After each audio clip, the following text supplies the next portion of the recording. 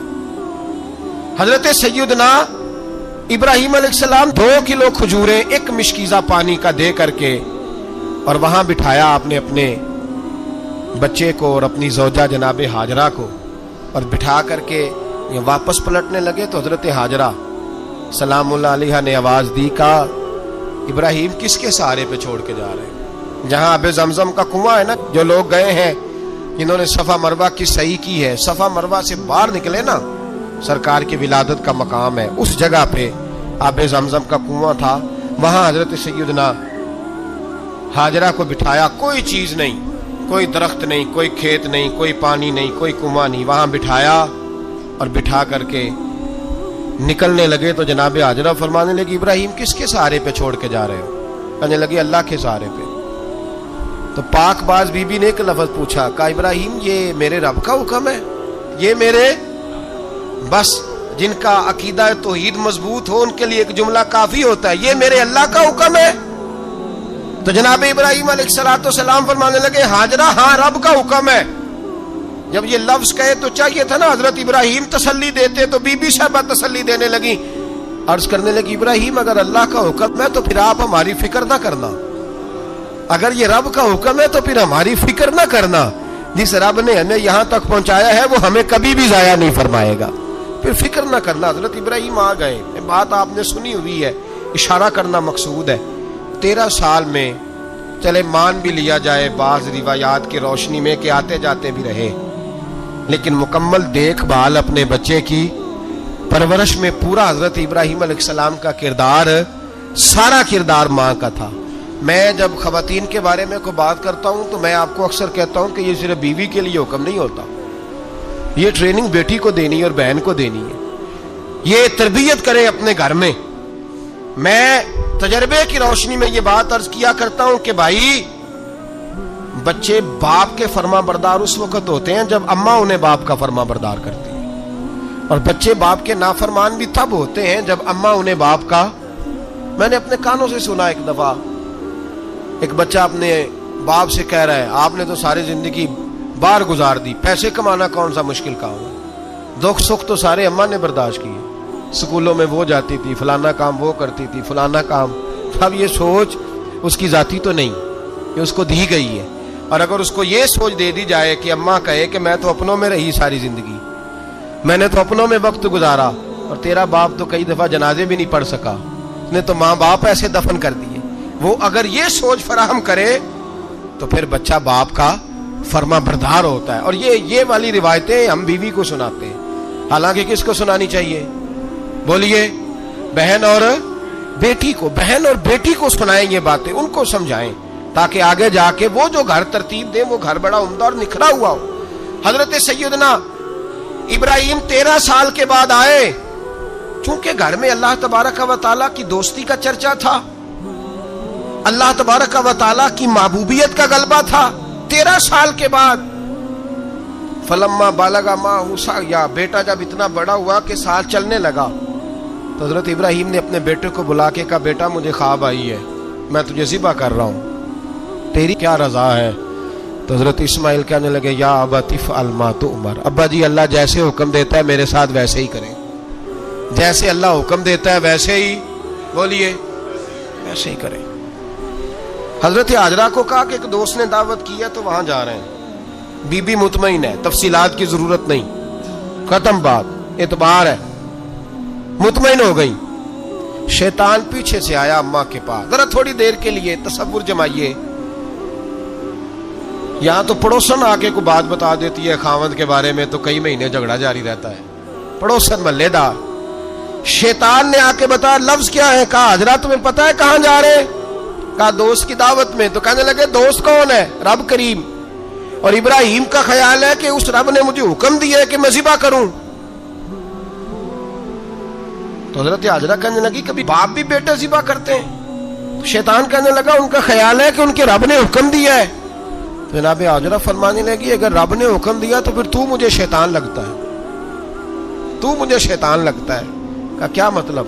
فرمانے لگی اگر رب کریم کا حکم ہے تو میرے پاس ایک اسماعیل ہے، اگر 1000 بھی ہوتے میں سارے اللہ کے راستے میں پیش کر دیتی. مالک کا ہی تو ہے سارا کچھ، اسی کا ہے، اس میں لیت اللہ کی کیا گنجائش. حضرت سیدنا ابراہیم علیہ السلام نے بیٹے کے حلق پہ چھری رکھ بھی دی اور چھری چلا بھی دی، رکھ بھی دی. اور وہ تو اللہ کریم نے فرمایا یا ابراہیم قد صدقت الرؤیا، ابراہیم تو نے خواب سچا کر دکھایا، وہ قیامت تک تیرا نام رہے گا. حضرت ابراہیم نے وطن بھی دیا، جان بھی دی، بیٹا بھی. اللہ کریم نے دمبے دیے، فرمایا یہ فدیہ ہے. اب یہ قربانی قیامت تک حضرت ابراہیم کے طریقے کے مطابق جاری ہے. حضرت ابراہیم بہت بڑے مہمان نواز تھے، بہت بڑے. آپ جب مصر میں قیام تھا تو بڑے بڑے لمبے چوڑے لنگر پکتے تھے، لوگ آیا جایا کرتے تھے، بڑا تفصیل کے ساتھ کھانا ہوتا تھا. مہمان نوازی آپ کی خاص صفت مبارکہ ہے. ہمارے ہاں بھی مہمان نوازی ہوتی ہے امیروں کی، بلکہ اب تو مہمان نوازی اس طرح کی ہے کہ کل تیری میرے پاس دعوت ہے اور پرسوں میری تیرے پاس ہے. وہی امیروں میں وہ چکر رہتا ہے، پارٹیاں دوست ایک دوسرے کو ڈالتے ہیں، تیری طرف پارٹی تیری طرف. اور اسی انداز میں اب یہ عید آئے گی نا، ٹکا پارٹیاں ہوں گی جگہ جگہ. اور لوگ سوال پوچھنے لگے ابھی سے، کہتے ہیں قربانی کا کتنا گوشت گھر رکھنا جائز ہے؟ قربانی کا کتنا گوشت گھر رکھنا جائز ہے؟ سارا ہی جی. اس لیے فریزر لے لے، فریج سے نہیں کام چلے گا. سارا ہی جہاز گھر رکھنا سارا ہی جائز ہے، رکھ لیں. او خدا کے بندے، قربانی وہ بندہ دیتا ہے جو سارا سال ہی گوشت کھاتا ہے. صحیح کہہ رہا ہوں؟ قربانی صاحب نصاب، صاحب استطاعت بندہ دیتا ہے نا، تو وہ سارا سال ہی گوشت، تو سارا گھر میں رکھنا بھی جائز ہے، لیکن سارا دے دینا بھی. تو جو آ رہی ہے اس پہ کیوں توجہ کرتے ہو؟ جو دوسرا جائز ہے اس پہ کیوں نہیں عمل کرتے؟ سارا تقسیم کر دیں، بات ختم ہوئی. یقین کریں، محرم میں جا کے دوست ٹیلی فون کر کے سوال پوچھتے ہیں، کہتے ہیں صاحب سنا ہے قربانی کا گوشت محرم میں کھانا جائز نہیں. میں کہ نہیں، ربیع الاول چ بھی جائز جے، رجب رمضان تک کھاؤ، کوئی بندہ نہیں منع کرتا. اس لیے کہ کسی کو دینا تو پسند ہی نہیں. یہاں پھر اس میں سے جو خاص چیزیں ہیں وہ اپنی فریج میں، اور باقی جو ہے وہ دوسروں کے لیے. یہ کیا طریقہ ہے ہمارا؟ اور اسی پہ عمل ہے. اللہ تبارک و تعالی ہمیں سمجھنے کی توفیق عطا فرمائے. حضرت ابراہیم بہت بڑے مہمان نواز تھے.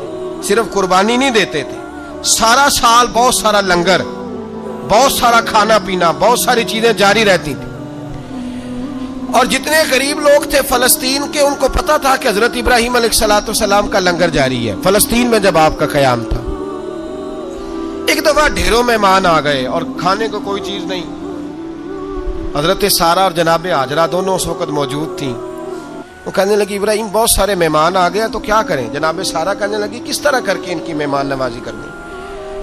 اور حالات یہ ہیں کہ قحط پڑا ہوا ہے فلسطین میں، مصر میں، دور دراز علاقوں میں. تو حضرت ابراہیم کہنے لگے یہ اللہ کے مہمان ہیں اور ہمیں رب کریم کا بندہ سمجھ کے آ گئے، اللہ ہی بندوبست کرے گا. فرمانے لگے میرا مصر میں ایک دوست ہے، وہ قحط کے دنوں میں غلہ جمع کر لیتا ہے، میں اس کی طرف پیغام بھیجتا ہوں، مجھے امید ہے وہاں سے غلہ ملے گا. 2-3-5 اونٹ والے غلام بلائے اور ان کو کہا کہ جاؤ غلہ لے آؤ مصر کے دوست سے. وہ لوگ کہتے ہیں ہم غلہ لینے گئے. وہاں جب پہنچے تو حضرت ابراہیم خلیل اللہ علیہ السلام کا پیغام دیا تو آپ کا وہ دوست کہنے لگا غلہ تو بے شمار تھا، مجھے خبر نہیں تھی کہ حضرت ابراہیم کا پیغام آئے گا، تو میں تو سارا تقسیم کر چکا ہوں. لوگ لے گئے، اب تو کوئی شے نہیں. اب وہ خالی آ گئے 5 کے 5 اونٹ. جب خالی آئے تو حضرت ابراہیم کی حویلی کی دیواریں چھوٹی چھوٹی تھیں. ان غلاموں میں سے، خادموں میں سے، آپ کے ان چاہنے والوں میں سے ایک کہنے لگا یار وہ غریب تو انتظار کر رہے ہوں گے کہ غلہ لینے گئے ہیں، ہمیں روٹی ملے گی. چھوٹی چھوٹی دیواریں ہیں، وہ جب دیکھیں گے نا خالی آ گئے تو انہیں تکلیف ہوگی. اس طرح کرو بوریوں میں ریت بھر لیتے ہیں، ریت بھر کے لے جاتے ہیں، بعد میں اندر رکھ کے انہیں سمجھا بہلا لیں گے یا حضرت ابراہیم کو بتائیں گے، وہ خود ہی ان لوگوں کی دل جوئی فرمائیں گے. اب غلہ کی جگہ ریت بھر کے اونٹوں پہ رکھ کے لائی گئی. لا کے بوریاں جب رکھ دی گئیں، حضرت ابراہیم علیہ السلام دوپہر کے وقت آرام فرما رہے تھے. بی بی سارہ اٹھی، کہتی ہیں جب میں نے دیکھا نا کہ بوریاں پہنچ گئی ہیں تو گئی، غلام کو ساتھ لیا اور اس کو جب کھولا نا تو کہتی اتنی حسین گندم میں نے پہلے کبھی دیکھی نہیں تھی، اتنا پیارا دانا میں نے کبھی ملاحظہ ہی نہیں کیا تھا۔ فرماتی ہیں جب اس کو پیس کر چکی میں روٹیاں پکائیں تو خوشبو دور دور تک پھیل گئی، اعلیٰ غذا بنی، بڑے بڑے کھانے بیویوں نے مل کے پکائے، چن دیے گئے۔ حضرت ابراہیم اٹھے تو لوگ کھانا کھا رہے ہیں، سجدہ شکر ادا کیا، اور جب سجدے میں گئے تو وہی آنے لگی، پھر رونے لگے۔ جب پلٹ کر باہر تشریف لائے تو جناب سارا کہنے لگی ابراہیم تمہارا مصری یار بڑا اچھا ہے، اس نے اتنی اعلیٰ گندم بھیجی ہے کہ اتنی تو میں نے پیاری گندم کبھی دیکھی نہیں۔ جناب ابراہیم مسکرائے، فرمانے لگی سارا یہ مصری یار نے نہیں بھیجی، یہ میرے عرشی یار نے بھیجی ہے، یہ میرے عرشی یار نے بھیجی ہے۔ بھائی مہمان نوازی مزاج تھا، ہاتھ لٹا دینا مزاج تھا، دوسروں کی اشک شوئی مزاج تھا۔ حضرت ابراہیم علیہ السلام کا طریقہ ہے قربانی، حضور نے ان کا طریقہ بیان کیا۔ اگر سال کے بعد قربانی دینا ان کا طریقہ ہے تو سارا سال غریبوں کو روٹی دینا بھی حضرت ابراہیم کا طریقہ ہے، سارا سال غریب کی نوکری کرنا یہ بھی حضرت ابراہیم کا طریقہ ہے، بھوکے کو کھانا کھلانا یہ بھی۔ میرے مصطفیٰ کریم سید عالم صلی اللہ علیہ وسلم سے صحابہ نے پوچھا حضور بہترین مسلمان کون ہے؟ بہترین مسلمان؟ تو حضور نے فرمایا جو سلام لینے میں پہل کرے اور غریب کو روٹی کھلانے میں سب سے اچھا ہو، وہ بہترین مسلمان ہے، زبردست مسلمان۔ ہمارے ہاں دعوتیں ہوتی ہیں تو امیروں کی، افطاریاں ہیں تو امیروں کی، اور میرے مصطفیٰ کریم علیہ السلام نے فرمایا بدترین دعوت ہے جس میں امیر بلائے جائے غریب نہ بلائے جائے، وہ بدترین دعوت۔ حضرت ابراہیم کا طریقہ رہا ساری زندگی مہمان نوازی۔ اور دوسرا ان کا مزاج تھا، اللہ سے پیار ہو گیا تھا نا، جب رب کریم سے محبت ہوتی ہے نا اور محبت کا احساس ہوتا ہے دل میں، پھر سجدے لمبے ہوتے ہیں۔ عام آدمی تو نماز بھی نہیں پڑھ سکتا، اسے خدا سے محبت ہوتی ہے وہ تہجد بھی نہیں چھوڑ سکتا۔ وہ یہ محبت کی بات ہے نا، جس کو پیار ہوتا ہے اس کی تہجد بھی ہے، اس کی اشراق بھی ہے، چاشت بھی ہے، اس کے عمرے بھی ہیں، اس کے حج بھی ہیں، اس کے بار بار کعبۃ اللہ کے دیدار بھی ہیں۔ یہ محبت الہی ہے، جوش مارتی۔ ان لوگ سجدہ کرتے ہیں تو اٹھتے ہی نہیں، اللہ کے بندوں سے پیار کرتے ہیں اللہ کی۔ حضرت ابراہیم کو رب کریم سے اتنی محبت تھی، اتنا پیار تھا کہ وہ آپ کی زندگی کے ہر پہلو سے چھلکتا تھا۔ ایک وقت ایسا آیا کہ اللہ تعالیٰ نے حضرت ابراہیم کو بہت زیادہ مال عطا فرمایا، اتنے اونٹ گنے نہیں جاتے، گائیں اتنی زیادہ کہ شمار نہیں ہوتی، بکرے بکریاں اتنی زیادہ کہ شمار، بہت زیادہ مال اللہ نے عطا فرمایا۔ اور ابھی کچھ عرصہ پہلے آپ پیچھے جائیں نا تو جو لفظ مال تھا وہ روپے پہ تو بولا ہی نہیں جاتا تھا، وہ جانوروں پہ بولا جاتا تھا۔ بہت زیادہ مال اللہ نے دیا، بکریاں، گائیں، اونٹ، بیل، بڑا کچھ۔ تو رب کریم نے فرشتوں سے فرمایا کہ واتخذ اللہ ابراہیم خلیلا، ابراہیم میرا دوست ہے۔ تو فرشتے کہنے لگے یا اللہ جسے اتنا کچھ دیا جائے اس نے دوست تو بننا ہی ہوتا ہے، تو نوازا ہی پڑا ہے، اتنا مال، اتنے کھیت کھلیان، اتنا کچھ۔ اللہ کریم نے فرمایا جاؤ آزمائش کر لو، امتحان لے لو۔ فرشتہ امتحان لینے پہنچ گیا۔ حضرت ابراہیم کے جانور چر رہے ہیں چراگاہ میں، حضرت ابراہیم بھی ہیں، غلام بھی ہیں، بہت بڑا ریوڑ ہے، آپ تشریف فرمائیں۔ ایک فرشتہ آیا تو کھیت میں چھپ کے بیٹھ گیا اور بلند آواز سے کہنے لگا سبحان اللہ والحمد للہ ولا الہ الا اللہ واللہ۔ یہ تسبیح بڑی پسند ہے، محبوب نے ان کی فضیلت بیان کی۔ اب وہ حضرت سیدنا ابراہیم علیہ السلام کھڑے تھے تو وہ کھیت میں بیٹھ کے تسبیح پڑھنے لگا سبحان اللہ والحمد للہ ولا الہ الا اللہ۔ حضرت ابراہیم کہنے لگے یہ میرے رب کا نام کون لے رہا ہے، بڑی اس کی میٹھی آواز ہے، بڑی، کون ہے؟ ڈھونڈنے لگے، گھومتے گھومتے اس کے پاس چلے گئے، فرشتہ انسانی شکل میں، تو میرے رب کا ذکر کر رہا تھا؟ اس نے کہا میں ہی کر رہا تھا۔ فرمانے لگے یار ایک دفعہ پھر نہیں کرتا؟ تو کہنے لگا ابراہیم پہلے تو میں اپنی مرضی سے کر رہا تھا، تو کہتا ہے تو پیسے لگیں گے، پیسے ہیں تو کر دیتا ہوں۔ حضرت ابراہیم کہنے لگے بول تو کیا لے گا، میرے اللہ کا ذکر سنانے کا کیا لے گا؟ کہنے لگا جتنی بکریاں آپ چرا رہے ہیں ساری دے دے تو میں اللہ کا ذکر سنا دیتا ہوں۔ اور آپ نے فرمایا بس جا تیری ساری ہوئی، میرے رب کا ذکر سنا۔ اور پھر شروع ہو گیا سبحان اللہ الحمدللہ ولا الہ الا اللہ واللہ اکبر۔ حضرت ابراہیم علیہ السلام کیف میں، یار پھر ذرا سنا، نہ علمہ وچ پھسا سانو، تو یار دی گل سنا سانو، ذرا دوبارہ سنا۔ پھر سنایا، ایک دفعہ پھر کہا، فرشتہ کہنے لگا بس جی آپ کے پیسے پورے ہو گئے، حضرت ابراہیم کہنے لگے چل ایک دفعہ اور سنا. کہنے لگا پیسے لگیں گے. تو کیا لے گا؟ کہنے لگا گائیں بھینسیں ساری میری. فرمایا بس یار اتنی قیمت، تو سنا صحیح، سارا کچھ ہی تیرا. پھر شروع ہو گیا سبحان اللہ والحمدللہ ولا الہ الا اللہ واللہ اکبر. گائیں دے دیں، بھینسیں دے دیں، وہ ذکر سناتا ہے. حضرت ابراہیم کبھی مچلتے ہیں، کبھی روتے ہیں، کبھی آہیں بھرتے ہیں. تو میرے رب کا نام لے رہا ہے، ذرا پھر سے لے. کیف جاری ہے. کہنے لگا بس بھائی. حضرت ابراہیم فرمانے لگے تو اور لے لے جو لینا ہے، مجھے ذکر سنا. اس نے کہا ابراہیم بکریاں میں لے چکا، گائے بھینسیں میں لے چکا، اونٹ رہ گئے، سارے لے لوں گا پھر ذکر سناؤں گا. فرمایا جا تیرا ہوا تو ذکر سناتا رہ، میں دیتا ہوں. دے دیا. کچھ دیر ذکر کیا تو اب خاموش ہو گیا. حضرت ابراہیم خلیل اللہ علیہ السلام فرمانے لگے ذکر سنا. کہنے لگا ابراہیم اب تیرے پاس دینے کو کیا ہے، ہر چیز تو میں لے چکا. آپ فرمانے لگے یہ گائے بھینسیں بکریاں چرانے کے لیے تجھے کوئی نوکر ملازم بھی تو چاہیے نا. تو اس طرح کر مجھے رکھ لے، میں روٹی نہیں مانگوں گا، کھانا نہیں مانگوں گا، تو اللہ کا ذکر سناتا رہنا، میں تیرے جانوروں کی نوکری کرتا رہوں گا. حضرت ابراہیم علیہ السلام نے جب یہ کہا نا، فرشتے کی آنکھوں میں آنسو آ گئے. تر دامنی پہ شیخ ہماری نہ جائیے، ہم دامن نچوڑ دیں تو فرشتے وضو کریں. فرشتہ رو پڑا اور کہنے لگا ابراہیم مجھے سینے سے لگاؤ، آپ واقعی اس قابل ہے کہ اللہ آپ کو اپنا دوست بنائے، واقعی اس قابل ہے کہ رب آپ کو اپنا. حضرت ابراہیم علیہ السلام کا خدا سے محبت کرنے کا نرالا انداز. اور میرے بھائی یہی محبت انہیں میرے مصطفیٰ سے بھی تھی. ایک نبی گھر بنا رہا ہے، دوسرا بنوا رہا ہے. حضرت اسماعیل علیہ السلام پتھر اٹھا اٹھا کے لا رہے ہیں، جناب ابراہیم بنا رہے ہیں. جب خانہ کعبہ بن گیا تو کہنے لگے ربنا وابعث فیہم رسولا، اے اللہ اب اسے بسانے کے لیے اپنا آخری رسول بھی عطا فرما. نبی پاک فرماتے ہیں میں دعا ہوں حضرت ابراہیم کی. یہ قربانی حضرت ابراہیم کا طریقہ ہے. حضور نے اگرچہ نبی پاک کی اپنی سنت تھی، یہ بھی کہہ سکتے تھے سنتی و سنت ابیکم ابراہیم، میری سنت ہے اور تمہارے باپ ابراہیم کی سنت ہے. یہ نہیں فرمایا. جب صحابہ نے کہا قربانی کیا ہے، فرمایا سنت ابیکم ابراہیم، یہ تمہارے باپ ابراہیم کی سنت ہے. ہر صاحب نصاب پر قربانی واجب ہے. جو زکوٰۃ کا نصاب رکھتا ہو اس پر قربانی واجب ہے.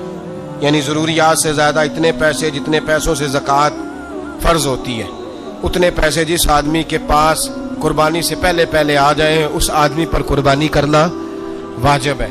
بکرا، چترا، دمبا 1 سال کا یا دمبا 6 مہینے کا ہو پر اتنا بڑا محسوس ہوتا ہو کہ لگے کہ 1 سال کا ہے، اس کی قربانی ہو سکتی ہے. جانور میں کوئی عیب نہیں ہونا چاہیے. اتنا کمزور نہ ہو کہ ذبح جہاں اسے کرنا ہے وہاں وہ چل کے جا نہ سکے، اتنا کمزور جانور نہ ہو. اس کے اندر بظاہر کوئی اتنا بڑا نقص نہ پایا جاتا ہو، کانا نہ ہو، لنگڑا نہ ہو، کوئی اس کی ہاتھ نہ کٹے ہوئے ہوں، ایسا نقص جو واضح ہو. بکرا 1 سال کا، گائیں اور بھینس یہ 2 سال کی، اونٹ 5 سال کا. اب اس میں یہ ہے کہ ہمارے بہت سارے دوست چونکہ ہم دیہاتی لوگ ہیں تو پوچھتے ہیں کہ دوندا نہیں ہے تو چوگا نہیں ہے. تو یہ ہماری پنجابی کی اصطلاحات ہیں، پنجابی کی. شریعت اسلامیہ نے سال بتائے ہیں. یہ تو ہم نے اپنی آسانی کے لیے یا دیہاتوں میں جو ماحول تھا اس طرح کا جانور لیں، خوبصورت جانور لیں.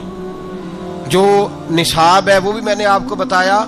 لیکن ایک اور پہلو بھی ہے. نبی پاک صلی اللہ علیہ وسلم پہ زکوٰۃ کا بھی فرض نہیں ہوئی، کبھی حضور پہ زکوٰۃ فرض نہیں ہوئی.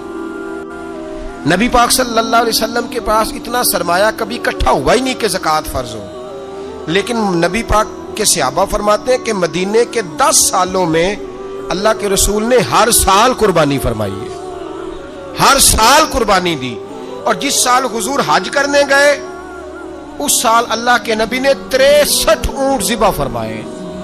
اور حضور صلی اللہ علیہ وسلم جب اونٹ ذبح کرنے لگتے نا تو صحابہ کہتے ہیں اونٹ خود دوڑ کے حضور کے سامنے آ کے لیٹ جاتا اور نبی پاک اسے ذبح کرتے اور فرماتے ہیں ایک دوسرے کو دھکے دیتے اونٹ کے، پہلے میں نے جانا ہے ذبح ہونے کے لیے، پہلے میں نے. انہیں پتا تھا کہ جو مصطفیٰ کے ہاتھوں ذبح ہوگا وہ تو دائمی زندگی پا جائے گا، یہاں بھی وہاں بھی زندہ. 63 اونٹ ذبح کیے. ایک اونٹ میں کتنی قربانیاں ہوتی ہیں؟ 7. اب 63 کو 7 سے ضرب دو گے تو کتنی بنے گی؟ اور پھر نبی پاک صلی اللہ علیہ وسلم نے 10 سال مدینہ منورہ میں قربانی دی. ہر سال اب وہ 63 اونٹ، ایک اونٹ میں 7 قربانیاں، ہر سال یہاں قربانی، اور مولا علی شیر خدا فرماتے ہیں نبی پاک 2 قربانیاں دیتے۔ میں نے کہا حضور 2 جانور ذبح کر رہے ہیں آپ؟ تو حضور نے فرمایا ایک میری طرف سے، ایک میری امت کی طرف سے، غریبوں کی طرف سے۔ اور حضرت علی کو حضور نے وصیت فرمائی تو 2 دیا کرے گا۔ یا رسول اللہ صلی اللہ علیہ وسلم میں غلام ہوں، خادم ہوں۔ حضور نے فرمایا علی ایک تو نے اپنی دینی ہے، ایک میری طرف سے دینی ہے۔ 2 قربانیاں۔ مولا علی نے بھی ساری زندگی 2 قربانیاں دی۔ حضرت علی بھی مال کے نصاب نہیں تھے، اپنا مکان ہی نہیں تھا، کوئی کاروبار نہیں تھا، کئی دن فاقے رہتے تھے، پر قربانیاں کتنی دیتے تھے؟ 2۔ ہمارے پاس ویسے اگر سسرال میں، میکے میں، کزنوں میں کچھ شادی ہو جائے تو 50-60 ہزار کا خرچہ برابر ہے، وہ پکا ہے۔ اور قربانی کی باری غریب ہو گئے، سارے غریب ہو گئے، کہتے نہیں یہاں مشکل ہے۔ وہ خدا کے بندے اللہ کے ساتھ تجارت کر، اس کے رستے میں 1 دے گا، رب تجھے 70 گنا اضافہ کے ساتھ عطا فرمائے گا۔ قربانی مال کے نصاب پہ ہے۔ کوشش کیا کریں کہ اللہ کے رستے میں جب دینا ہو پھر لیت اللہ سے بچیں، خوبصورت جانور لائیں۔ جن کو اللہ نے توفیق دی ہے ان کے لیے نصیحت ہے، جن کو اللہ نے توفیق دی۔ میں نے اپنے حضرت صاحب کو دیکھا ہے، وہ کہتے تھے کئی جانور اللہ نے بڑا نوازا ہے، کہتے ایک میرا ہے، ایک میرے ماں کا، ایک میرے باپ کا ہے، ایک میرے فلاں استاد صاحب کا، ایک میرے پیر صاحب کا ہے۔ یہ جانور غوث اعظم جیلانی کا نام کا دے رہا ہوں۔ اور پھر ایک بڑا خوبصورت جانور بندہ ہوتا اور حضرت خود ان کو چارہ ڈال رہے ہوتے، تو حضور یہ کیا ہے؟ فرمانے لگے یہ میں رسول اللہ کے نام پہ قربان کروں، یہ نبی پاک کے نام پر قربان کیا جائے گا۔ جن کو اللہ نے حیثیت دی ہے وہ کوشش کریں اپنے محبوب کی طرف سے بھی قربانی کریں، نبی پاک کے نام کی قربانی دے، خوبصورت سا جانور پیارا، پھر اس کی خدمت ہو، پھر اس کی قربانی دی جائے، اور نبی پاک کے نام پر قربانی دی جائے۔ حضور نے خود وصیت فرمائی حضرت ابو بکر صدیق کو، قربانی بڑا حسین عمل ہے۔ اور میرے نبی پاک صلی اللہ علیہ وسلم نے ناراضگی بھی فرمائی، ذرا خوگر حمد سے تھوڑا سا گلا بھی سن لے۔ میرے حبیب نے فرمایا جو طاقت کے باوجود قربانی نہ کرے وہ ہماری عیدگاہ میں عید کی نماز پڑھنے نہ آئے، وہ نہ آئے۔ اور یا رسول اللہ جو کرے گا، فرمایا قربانی کے جانور کا خون کا قطرہ بعد میں زمین پہ گرے گا، اللہ اس کے سارے گناہ پہلے معاف فرما دے گا، اللہ اس کے سارے گناہوں کو بخشے گا۔ قربانی کریں، خوبصورت انداز میں کریں، اللہ کی رضا کے لیے۔ بزرگوں نے لکھا ہے 3 حصے کرو گوشت کے، ایک گھر میں رکھو، ایک رشتہ داروں میں بانٹو، پڑوسیوں میں بانٹو، اور تیسرا فقط غریبوں کو دو۔ لیکن میں اکثر یہ سوچتا ہوں کہ ہمارے ہاں قربانی کرتا ہی وہ ہے جن کے گھر میں ہر جمعرات کو چھوٹا گوشت پکتا ہے، اور جن کے گھر میں ہفتے میں 3 دفعہ مرغی کا گوشت پکتا ہے، وہی تو قربانی دینے کے قابل ہوتے ہیں۔ تو وہ بھی اگر قربانی کے بکرے میں سے بھی تیسرا رکھنا چاہیں تو اجازت تو ہے، میں نے کہا سارا رکھنے کی بھی اجازت ہے، لیکن اگر آپ مہربانی کریں، کوشش کریں کہ یار ہم تو سارا سال ہی کھاتے ہیں، اور ہمارے ہاں جو گوشت تقسیم ہوتا ہے نا وہ بھی باری لگی ہوئی ہے، ادھر سے پلیٹ آئی تھی گوشت کی تو ادھر سے بھر کے چلی گئی، بھئی اس نے کی ہے، اس کو بار بار گوشت دینے کا کیا مطلب ہے؟ آپ یہ دیکھیں عزیزوں میں، رشتہ داروں میں، اور میں اگر تھوڑا سا آپ کی توجہ کرانے میں کامیاب ہو جاؤں تو سفید پوش لوگوں کو دیکھیں، کچھ سفید پوش ہیں، سفید پوش جن کے اوپر قرضے ہیں، بیماریوں نے جکڑ لیا ہے، گھر میں بڑے بڑے سخت مریض آ گئے ہیں، سفید پوش پہلے دیا کرتے تھے۔ آپ ان سے پوچھتے ہیں صاحب قربانی، تو بات کو ٹالتے ہیں، وہ کہتے ہیں سوچ رہا ہوں کوئی حصہ ڈال جائے، پردہ پوشی کرتے ہیں، کہتے ہیں کہیں حصہ رکھا ہوا پردہ پوش۔ اکثر وہ لوگ قربانی نہیں دے پاتے، اکثر دیا کرتے تھے اب نہیں دے پا رہے، کیوں؟ اس لیے کہ مشکلات ایسی آ گئیں۔ ان لوگوں کا خیال کریں، ان کے گھروں تک گوشت پہنچا کے آئیں، ان پر توجہ کریں۔ وہ سفید پوش آدمی کبھی ذکر نہیں کرے گا، کچھ تو ایسے ہیں جو خود پہنچ جاتے ہیں کہ ہمیں گوشت دیا جائے، لیکن کچھ سفید پوش ہیں لا یسألون الناس الحافا، اللہ فرماتے ہیں کچھ لوگ لپٹ لپٹ کے سوال نہیں کرتے، سفید پوشی کا بھرم رکھتے ہیں، کا مزاج نہیں۔ ان کی طرف دیکھیں، اپنے رشتہ داروں کو دیکھیں، خاص کر ان رشتہ داروں کو دیکھیں جن کا آپ کو پتہ ہے کہ غریب ہیں، مجبور ہیں، ان کے گھروں میں گوشت بھیجیں۔ غریب بیٹیوں، غریب بہنوں کا خیال کریں، اس طرف متوجہ ہوں، ان کے ساتھ اس نے سلوک کریں، اس طرف آپ لوگ خیال کریں۔ اللہ ہمیں سمجھنے کی توفیق عطا فرمائے۔